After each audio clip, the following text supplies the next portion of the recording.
Most anime end when the Demon King dies. This story begins the second the war is over. Imagine saving the world for 10 years, facing certain death every day, only to be rewarded with 10 copper coins and a good job. To the hero Himmel, 10 years was his youth. To Frieren, an immortal elf, it was a weekend trip.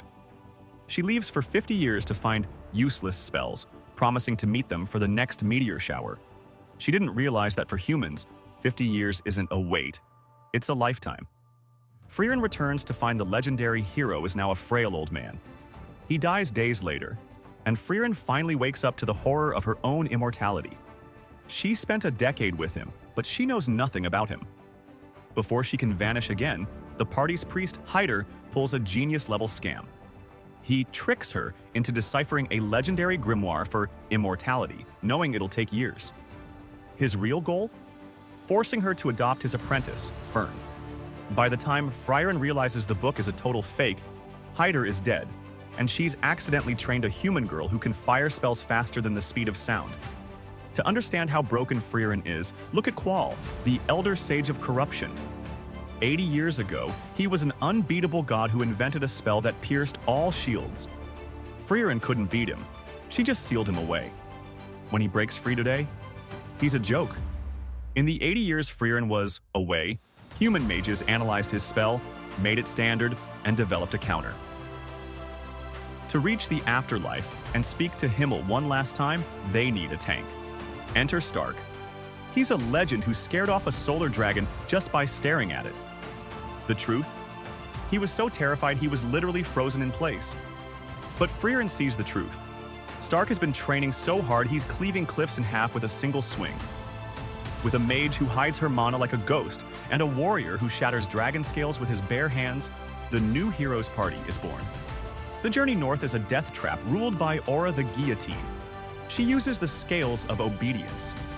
If her mana is higher than yours, you become her puppet and cut your own head off.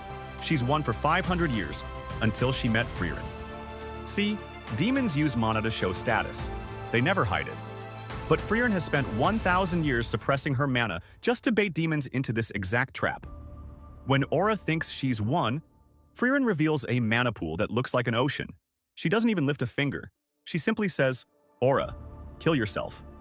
And the demon obeys. The final hurdle is the First-Class Mage Exam, run by the God-Mage Siri. This isn't a test, it's a war. Stage 1 is a nightmare. They have to catch a stilla, a bird that flies faster than the speed of sound and can sense mana from miles away. It's like trying to catch a bullet that can smell you coming.